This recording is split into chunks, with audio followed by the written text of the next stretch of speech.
As a preview this morning. Good morning, everybody. We are at the Blue Ribbon Pavilion at the O'Reilly World of Wheels. 55 years, and what a great thing to do on a cold Saturday morning to warm me up. You look warm. John Spielman, good morning, sir. From Good DC. morning. How are Good you? to see you. This really is a wonderful opportunity, other than just seeing the eye candy. You were telling me before that looking at these cars is kind of a history lesson for everybody, isn't it? Well, you have to look over your shoulder to look ahead. Yeah. And to see how the cars have evolved over the years.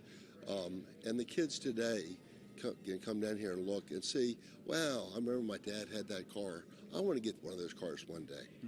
Yeah, interesting. And you were saying, as we look at some of the cars, there are so many different categories. Right. And let's just pick a couple. Now, I look at this orange car here. That's a particular category. Tell us about that. That's in the rod class. And what the judges do, we have an independent team of judges come in out of state and judge your cars on degree of difficulty, functionality. Every one of these cars must run and start and drive. These are not trailer queens. These are functional vehicles. I want to say Nick is looking at this car here. This is part of what you call the British invasion. Just take a quick 20 seconds and tell us about that. Well, we decided to do this British invasion thing because the Brits have a lot of styling, and some of these cars have never been seen for years, and they've been pulled out of museums and private collections to be shown.